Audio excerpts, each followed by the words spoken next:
तो अभी तक बच्चों आप लोगों ने पढ़ा फर्टिलाइजेशन तक की प्रोसेस, मेल का डेवलपमेंट पढ़ लिया, फीमेल डेवलपमेंट पढ़ लिया, गैमेटोजेनेसिस, फिर स्पर्म और का स्ट्रक्चर, ओवम का स्ट्रक्चर, फर्टिलाइजेशन पढ़ लिया। अब फर्टिलाइजेशन के बाद देखते हैं इसका एम्ब्रियोनिक डेवलपमेंट। ठीक है, जो ये बर्थ होती है, बर्थ से पहले प्रेगनेंसी का पीरियड है, वही है पूरा एम्ब्रियोनिक डेवलपमेंट। तो अब हम लोग पढ़ते हैं इसमें एम्ब्रियोनिक डेवलपमेंट।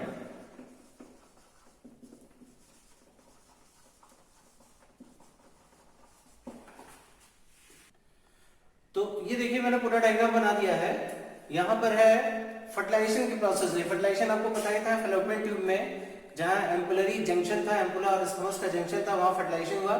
फर्टिलाइजेशन के बाद ये जाइगोट बन गया।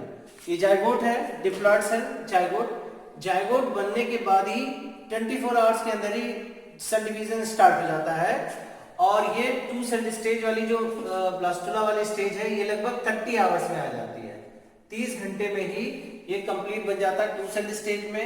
इसके बाद 4 सेल स्टेज में आते आते इसको लगभग 40 आवर्स लगते हैं। फर्टिलाइजेशन के बाद 30 आवर्स में ये, और 40 आवर्स में ये बन गए।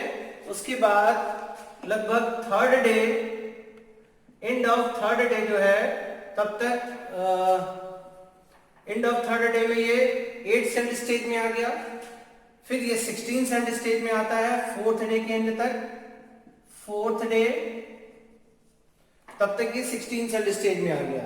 यहां जो सेल डिवीजन है ये क्लीवेज डिवीजन होता है। और क्लीवेज डिवीजन में ये होलोब्लास्टिक क्लीवेज है। 2 कंप्लीटली इक्वल साइज के ब्लास्टोमियर्स बनते हैं, इसलिए ये होलोब्लास्टिक क्लीवेज है। फिर 2 से 4 सेल्स बनती हैं, 4 ब्लास्टोमियर। ये पहला डिवीजन जो होता है ये वर्टिकल डिवीजन होता है। दूसरा डिवीजन भी वर्टिकल डिवीजन होता है, लेकिन पहले वाले के ये उसमें राइट एंगल में होता है। तो इस तरह से ये 4 सेल स्टेज आ गई। थर्ड सेल डिवीजन जो है वो ट्रांसवर्स है, जिससे 4 ऊपर और 4 नीचे सेल्स बन जाती हैं। तो ये थर्ड डे के एंड तक 8 सेल स्टेज में हो गई। ये जो स्टेज है ये क्लीवेज सेल डिवीजन हो रहा है। यहाँ पर एक बात आप क्लियर कर लीजिएगा, क्लीवेज सेल डिवीजन और माइटोसिस सेल डिवीजन एक ही जैसे होते हैं। ये जो डिवीजन हो रही है माइटोसिस सेल डिवीजन ही है, बट दोनों में फर्क क्या है? क्लीवेज डिवीजन थोड़ा फास्ट होते हैं, माइटोसिस सेल डिवीजन थोड़ा स्लो होते हैं। क्लीवेज में इंटरफेज स्टेज बहुत थोड़े समय के लिए होती है, जबकि माइटोसिस में इंटरफेज स्टेज ज्यादा समय के लिए होती है।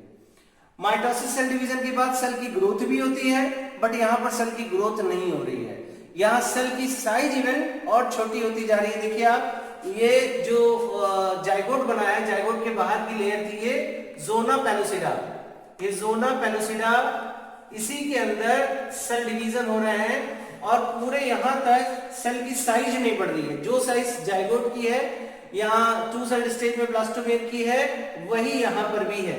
ठीक है, ये स्टेज क्योंकि यहाँ जोना पेलोसिडा रहती है उसके अंदर ही, तो जो ये सेल्स बन रही हैं इसमें सेल की साइज छोटी होती जा रही है। जबकि माइटोसिस में आपने पढ़ा है सेल की साइज इक्वल रहती है, इवन सेल ग्रोथ करती है, बट यहाँ सेल की साइज छोटी होती जा रही है। जब सेल की साइज छोटी होती जा रही है तो न्यूक्लियो साइटोप्लाज्मिक रेशियो जो है इसमें क्लीवेज सेल डिवीजन में इंक्रीज होता है, जबकि वहां पर न्यूक्लियो साइटोप्लाज्मिक रेशियो मेंटेन रहता है, यहाँ पर इंक्रीज हो रहा है। इनके इंक्रीज होने का मतलब है कि साइटोप्लाज्म के कंपैरिजन में न्यूक्लियस का साइज ज्यादा है, इसलिए यहाँ न्यूक्लियो साइटोप्लाज्मिक रेशियो जो है वो इंक्रीज हो रहा है। फिर ये सेल स्टेज फर्दर जो सेल डिवीजन हो रहा है, उसके बाद ये 16 सेल स्टेज तक आ गया है। यहाँ पर सेल जो है एक ग्रुप की तरह से अरेंज है, बिल्कुल मलबरी की तरह से, इसलिए इसको मोरुला स्टेज कहते हैं। तो ये जो स्टेजेस आप देख रहे हो ये मोरुला स्टेज है। मोरुला स्टेज, तो क्लीवेज के बाद मोरुला स्टेज आती है एक सॉलिड बॉल की तरह से, और उसके बाद बाहर की जो इसकी लेयर है, जो इस ब्लास्टोमेट्स यहाँ किनारे की तरफ अरेंज होती हैं, और एक तरफ यहाँ पर सेंटर में ये एक तरफ कुछ सेल्स का ग्रुप है, इसको इनर सेल मास कहते हैं। तो यहाँ जो आप स्ट्रक्चर देख रहे हो ये है ट्रोफोब्लास्ट लेयर। ट्रोफोब्लास्ट, यही ट्रोफो इक्टोडर्म बनाती है, और ये जो जोना पेलोसिडा है रैप्चर्ड हो गई है, रैप्चर्ड जोना पेलोसिडा। इसकी वजह से क्या होता है, एक्चुअली ये इसका बहुत ही इंपॉर्टेंट रोल है यहाँ पर। जब ज़ोना पेलोसिडा यहाँ से रैप्चर होती है तभी ट्रोफोब्लास्ट की सेल्स इसके साथ अटैच हो सकती हैं, अदरवाइज ये जो सेल्स होती हैं फैगोसाइटोसिस नेचर की होती हैं और स्टिकी होती हैं। तो अगर ये पहले से ही हट जाता, फैलोपियन ट्यूब में ही अगर ये ज़ोना पेलोसिडा यहाँ से हट जाती तो ये जो स्टेज है वो यही फैलोपियन ट्यूब में ही कहीं ना कहीं इम्प्लांट हो जाते। इसलिए ये ज़ोना पेलोसिडा यहाँ तक रहती है और जब ये सुटेबल प्लेस यानी कि यूट्रस में आ जाते हैं उसके बाद ज़ोना पेलोसिडा रैप्चर हो गई है। अब जो ब्लास्टोमियर्स थे वो किनारे की तरफ अरेंज होकर ट्रोफोब्लास्ट बना रहे हैं और एक तरफ यहाँ पर सेल्स का गुच्छा है, इसको कहते हैं inner cell mass. Inner cell mass, तो ये जो स्टेज कहलाती है ये ब्लास्टुला स्टेज है और ब्लास्टुला या ब्लास्टोसिस्ट इसको कहते हैं। यहाँ एक कैविटी भी है, इस कैविटी को ब्लास्टोसील कैविटी कहते हैं, ब्लास्टोसील कैविटी। इस इन दोनों में क्या डिफरेंस है, मरोला जो है इस सॉलिड बॉल की तरह से स्ट्रक्चर होता है, आप कंपैरिजन कर सकते हो सॉलिड क्रिकेट बॉल की तरह से, और ये हॉलो बॉल की तरह से, हॉलो टेनिस बॉल की तरह से है कि अंदर की तरफ इसमें कैविटी है, ब्लास्टोसील कैविटी। अब ये स्टेज ब्लास्टोसिस्ट यहाँ पर अटैच हो जाता है, इसके अटैच हो जाने को ही कहते हैं इम्प्लांटेशन। तो ये होता है 7th डे। अब ध्यान रखना 7th डे आफ्टर फर्टिलाइजेशन, 7वें दिन, लगभग 7 से 9 दिन के बीच में ये यहाँ पर आके इम्प्लांट हो जाता है। तो इस प्रोसेस को कहते हैं implantation. Implantation, attachment of blastocyst with the wall of uterus is called implantation. और ये 7th डे होता है, 7th डे के बाद इम्प्लांटेशन हुआ है और यहीं से हम काउंटिंग करते हैं प्रेगनेंसी की, यानी जब ये इम्प्लांट हो गया तभी इसको कहा जाता है कि ये कंसेप्शन हो गया है, ये कंसीव कर गया है और प्रेगनेंसी स्टैब्लिश हो गई है। इसके पहले तक यहाँ पर स्टैब्लिश नहीं होती, यहाँ से स्टैब्लिश हो गई। अब इसकी सेल्स यहाँ पर तेजी से ग्रोथ करके इस ब्लास्टोसिस्ट को पूरी तरह से अंदर की तरफ कर लेती हैं। आप देखोगे यहाँ पर जो इनर सेल मास होती है सबसे इंपॉर्टेंट है। यहाँ पर इनर सेल मास की जो सेल्स हैं ये अरेंज होती है 2 लेयर्स में। ये 2 लेयर्स ऊपर वाली होती हैं इपीब्लास्ट और नीचे वाली होती हैं हाइपोब्लास्ट। हाइपोब्लास्ट, तो इपीब्लास्ट और हाइपोब्लास्ट सेल्स ये इनर सेल मास की हैं। इसी समय कुछ सेल्स डिटैच होकर पड़ी रहती हैं जो स्टेम सेल्स की तरह बिहेव करती हैं, यानी एम्ब्रियोनिक रिजर्व के रूप में है।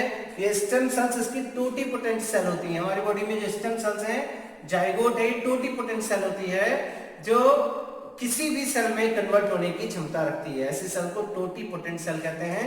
इसको इसमें 2 वर्ड मिले हुए हैं, टोटी बना हुआ है टोटल से और पोटेंट बना हुआ है पोटेंशियल से, टोटीपोटेंट सेल। तो टोटल पोटेंशियल होता है कि ये होल बॉडी की किसी भी सेल में, किसी भी ऑर्गन में ये डेवलप हो सकती हैं। तो ये इसी इनर सेल मास की सेल्स रहती हैं जो ब्रेक होकर अभी से डिटैच हो जाती हैं और पड़ी रहती हैं। तो इनर सेल मास की ही 2 लेयर्स बन गई हैं। अब ऊपर वाली जो लेयर है आप देख रहे हो, ये लेयर्स जो हैं ये थोड़ा कॉलमनर सेल्स की तरह से हैं और यही फ्यूचर में एक्टोडर्म बनाती हैं, एक्टोडर्म। और जो हाइपोब्लास्ट होती हैं ये थोड़ा क्यूबॉइडल शेप की हैं, ये फ्यूचर की इंडोडर्म बनाती है।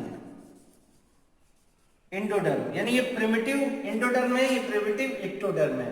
इसके बाद में इपीब्लास्ट से ही मीजोडर्म की भी ओरिजिन होती है। और जब यहाँ पर 3 सेल स्टेज डेवलप हो जाती हैं तब वो 3 जर्म लेयर्स वाला इसको ट्रिप्लोब्लास्ट, ये 3 जर्म लेयर्स वाला हम कहते हैं। और यहीं से गैस्ट्रुला स्टेज की स्टार्टिंग हो जाती है। तो अभी हम आपको उसका भी डायग्राम यहाँ पर डिटेल में बता देते हैं।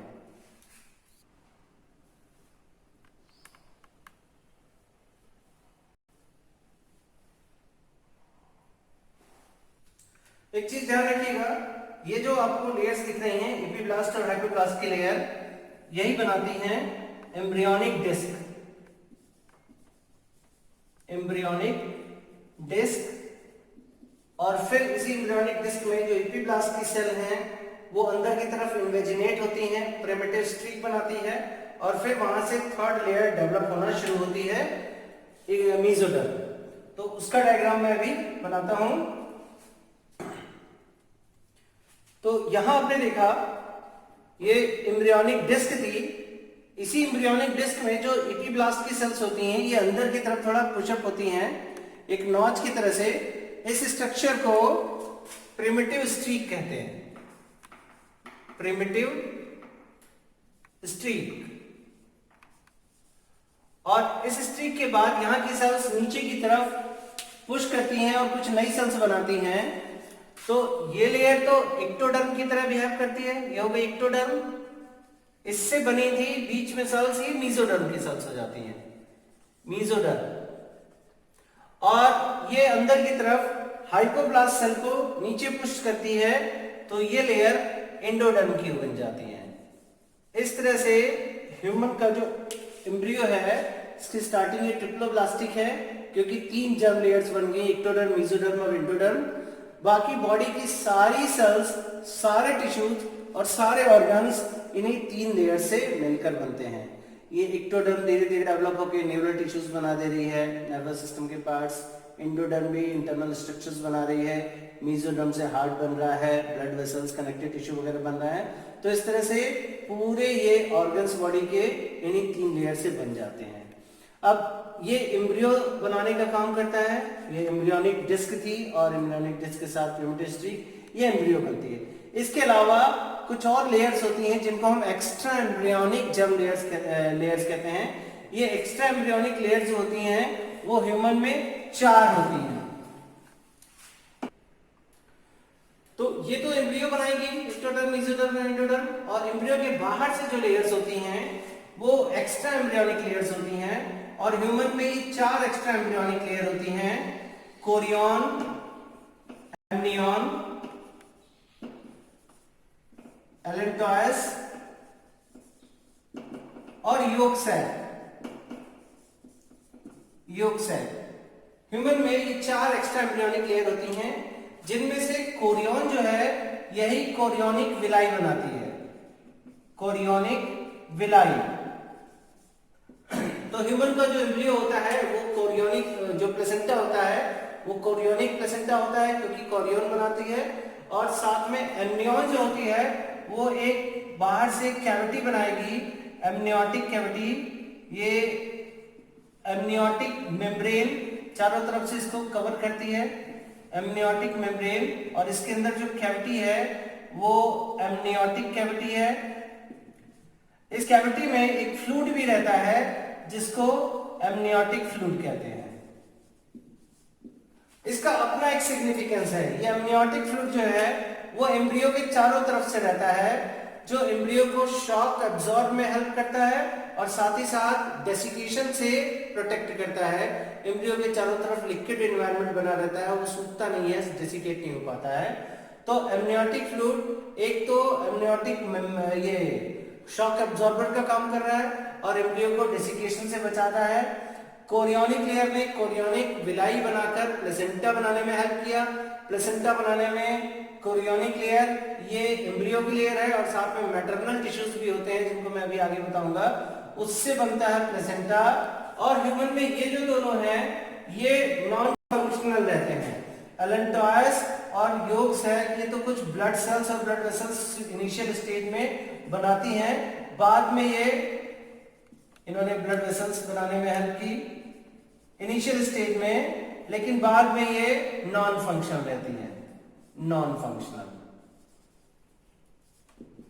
यही 2 लेयर्स हैं जो एक्स्ट्रा एम्ब्रियोनिक मेम्ब्रेन है। अब मैं इसका पूरा डेवलप्ड स्ट्रक्चर दिखाता हूं।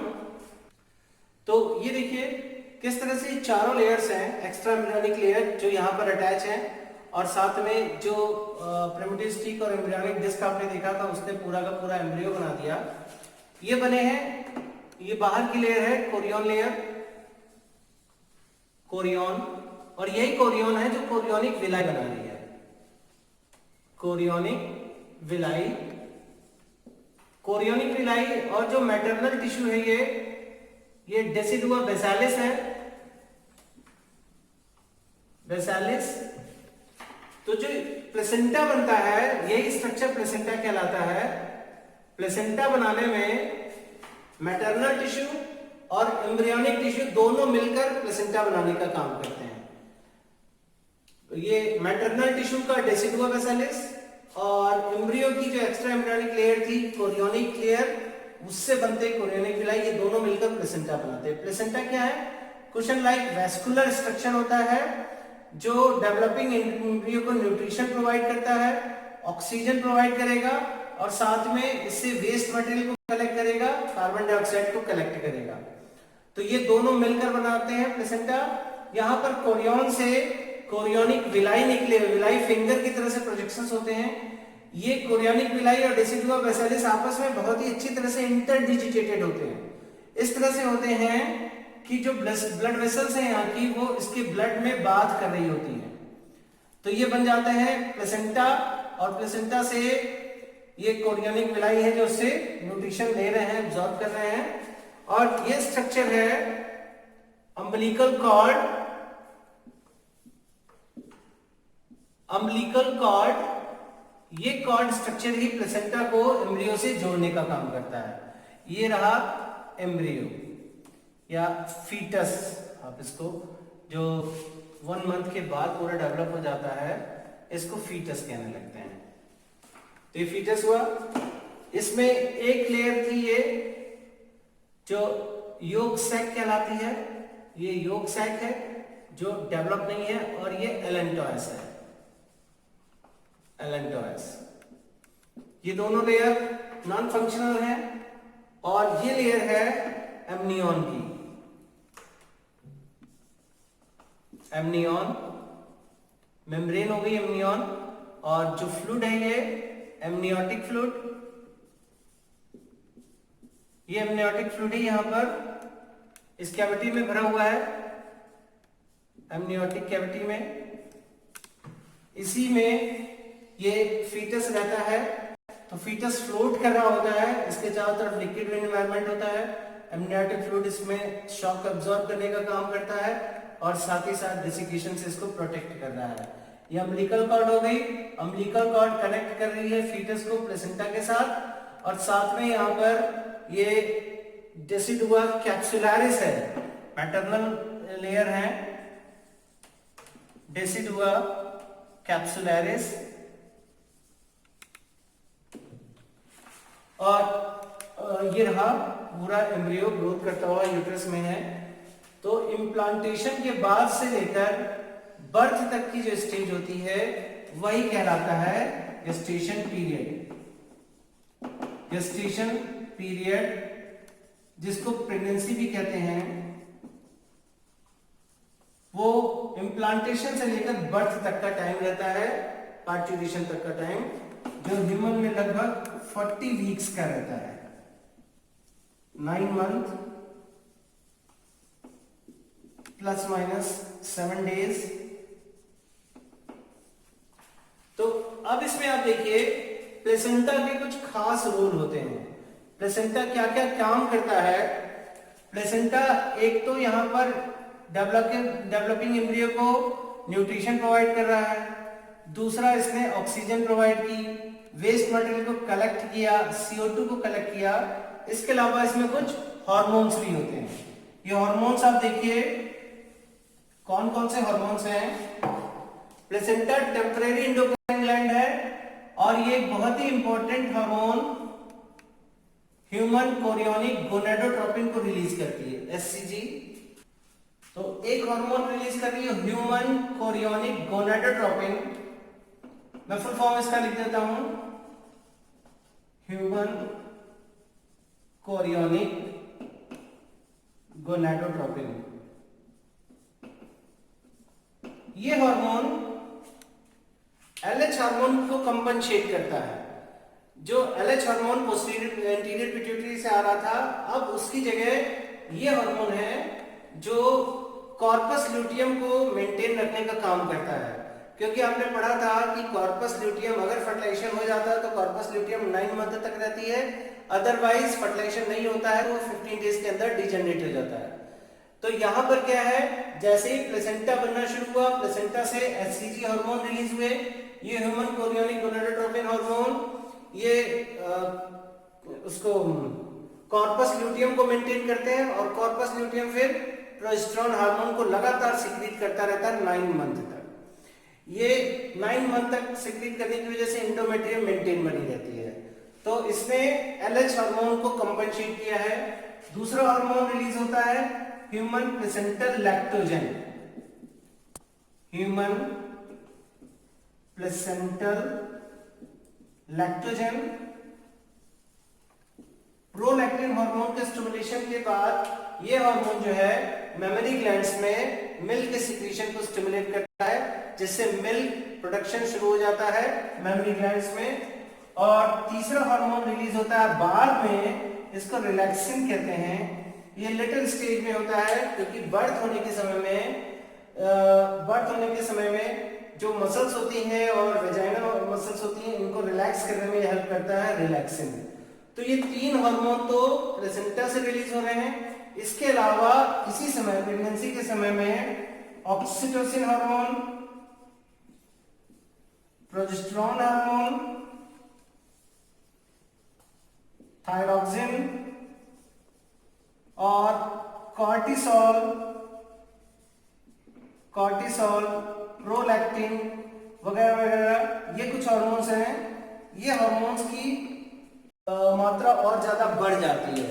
यानी ब्लड टेस्ट में अगर इन हार्मोन्स को देखेंगे तो इस समय प्रेगनेंसी के समय में ये हार्मोन्स की मात्रा बहुत बढ़ जाती है। तो प्लेसेंटा टेम्परेरी एंडोक्राइन ग्लैंड है जिसने ये 3 हार्मोन्स को रिलीज किया, इनका अपना अपना फंक्शन है। इन हार्मोन्स के अलावा ये हार्मोन्स और ज्यादा मात्रा में सिक्रीट होने लगते हैं। इन सारे हार्मोन्स का रहना यहाँ बहुत जरूरी होता है, तभी जाके एम्ब्रियोनिक डेवलपमेंट प्रॉपर हो पाता है। तो एम्ब्रियोनिक डेवलपमेंट प्रॉपर हुआ और जब पूरी तरह से फुल ग्रोथ कर जाता है तो यहाँ एम्ब्रियो एक ये जो इसका डेवलपमेंटल टाइम है, इसके डेवलपमेंट के लास्ट के समय में एम्ब्रियो का हेड यहाँ पर अटैच होता है। ये सर्वाइकल प्लग है, यहाँ पर कुछ म्यूकस वगैरह सिक्रेट होकर इसको बंद किए रहते हैं। ये सर्वाइकल सर्विक्स में म्यूकॉइड प्लग होते हैं जो इसको बंद किए रहते हैं। तो यहाँ अटैच होता है। तो हम इसके जो पूरा एम्ब्रियोनिक डेवलपमेंट है वो 3 स्टेप में इसको डिवाइड करते हैं, ठीक है, वो मैं बता देता हूं।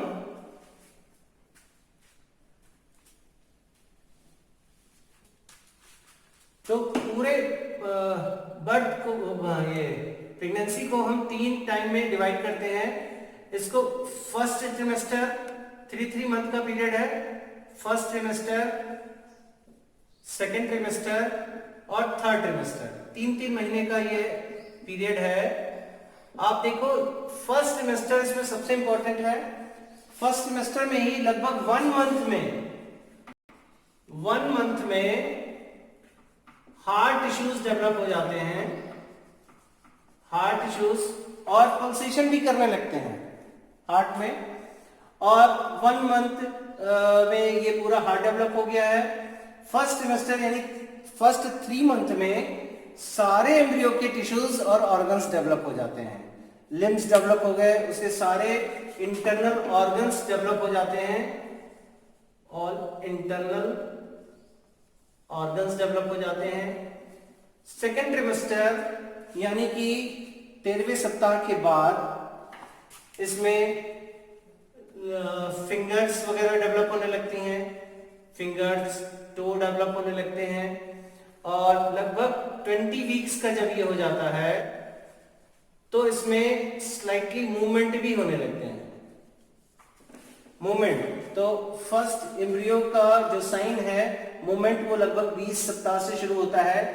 यहाँ एक बात ध्यान देने वाली है, 26th वीक में जो एम्ब्रियो रहता है वो इतना डेवलप हो जाता है कि अगर इस समय प्री मैच्योर डिलीवरी करानी पड़े तो प्री मैच्योर डिलीवरी में ये सर्वाइवल के चांसेस इसके रहते हैं। अदरवाइज पूरी तो ग्रोथ ही नहीं है, लेकिन 26th वीक तक का जो एम्ब्रियो बन गया है वो इतना सफिशिएंट हो जाता है कि प्रोटेक्टेड एनवायरनमेंट में हम उसको ग्रोथ करा सकते हैं, उसके सर्वाइवल के चांस बढ़ जाते हैं। इसके बाद केवल ग्रोथ होती है, जो थर्ड ट्रिमेस्टर का टाइम होता है इसमें इसकी केवल ग्रोथ हो रही है। इसमें हेयर डेवलप हो चुके हैं, फिंगर में नेल्स भी डेवलप हो चुके हैं, आई लैशेस बन चुकी हैं, आईलेट ये सेपरेट भी हो जाती हैं, आईलेट सेपरेट हो जाती हैं। और जो एम्ब्रियो रहता है वो पूरी तरह से उसको सेंसेशन भी रिसीव करना शुरू कर देता है, इवन नॉइज के सेंसेशन है या और किसी तरह के साउंड के सेंसेशन है वो रिसीव करना शुरू कर देता है। इस समय हो सकता है उसकी बॉडी के अंदर कुछ एमनियोटिक फ्लूइड भी चला जाए, कोई प्रॉब्लम नहीं, वो अपना मूवमेंट उसके अंदर शुरू हो जाते हैं। और थर्ड ट्रिमेस्टर की खत्म होते होते तक ये एम्ब्रियो का जो हेड है वो यहाँ पर आके अटैच हो जाता है, जो अब रिफ्लेक्स देगा बर्थ के लिए।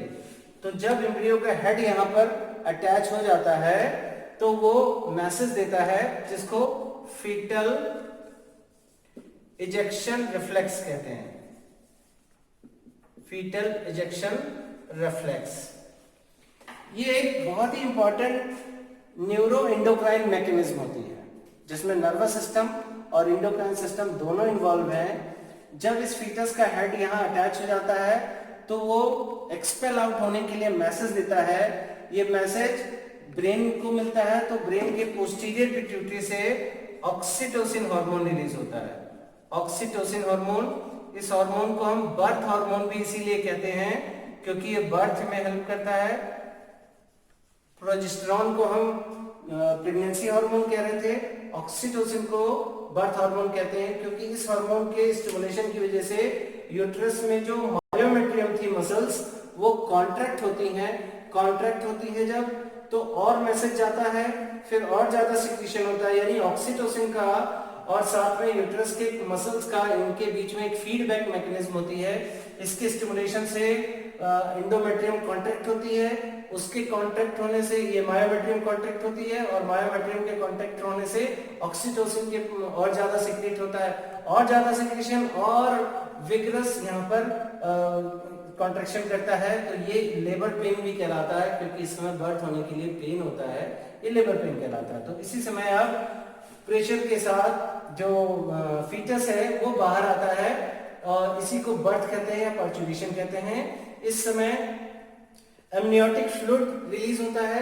ये एमनियोटिक फ्लूइड्स की वजह से सिक्रीशन जो है वो इसका एक्सपेल आउट होना थोड़ा आसान हो जाता है, तो बर्थ हो जाती है। और बर्थ के बाद अम्बिलिकल कॉर्ड के साथ साथ जितने भी टिश्यूज होते हैं सारे बाहर आते हैं, फिर इसको कट करके इन टिश्यूज को अलग कर देते हैं। बर्थ के बाद ये हुई बर्थ पार्चुरेशन। तो बर्थ में ये बर्थ कैनाल होती है, बर्थ कैनाल में सर्वाइकल कैनाल और वेजाइनल, इन दोनों को मिलाकर बर्थ कैनाल कहते हैं। ये दोनों मिलाकर बर्थ कैनाल कहते हैं। तो बर्थ के बाद, पार्चुरेशन के बाद 1 घंटे के अंदर ही मिल्क का सिक्रीशन स्टार्ट हो जाता है। जो फीटस है वो मिल्क सक करने के लायक हो जाता है। तो इस समय जो मिल्क सिक्रीट होता है वो बहुत ही इंपॉर्टेंट रहता है। बर्थ के 1 घंटे के अंदर ही मिल्क सिक्रीशन जो स्टार्ट होता है, इस मिल्क में ये थोड़ा येलोइश कलर का होता है, इसको कोलेस्ट्रम कहते हैं। कोलेस्ट्रम बहुत ही इंपॉर्टेंट ये है। ये इनिशियल फ्यू डेज में जो मिल्क सिक्रीट हो रहा है इसको कोलेस्ट्रम कहते हैं। इस कोलेस्ट्रम में एक इंपॉर्टेंट इम्यूनोग्लोबुलिन होता है, इम्यूनोग्लोबुलिन ए, जो इस फीटस को पैसिव इम्यूनिटी प्रोवाइड करता है, पैसिव इम्यूनिटी।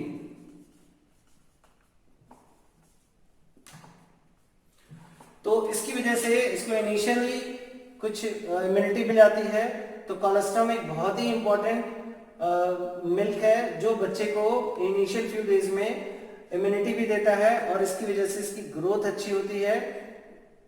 तो ये था पार्चुरेशन एंड बर्थ। बर्थ के बाद जो यूट्रस का साइज था वो फिर से धीरे धीरे कॉन्ट्रैक्ट होकर ओरिजिनल साइज में आ जाता है और इनिशियल 6 मंथ तक जब तक बेबी मिल्क फीडिंग करता रहता है उसके बाद तब तक मेंस्ट्रुएशन साइकिल नहीं होती है और फिर उसके बाद 6 मंथ के बाद नॉर्मल मेंस्ट्रुएशन साइकिल फिर से स्टार्ट हो जाती है। तो ये था पूरा एम्ब्रियोनिक डेवलपमेंट। ये तब हुआ जब ओवम का फर्टिलाइजेशन हो गया।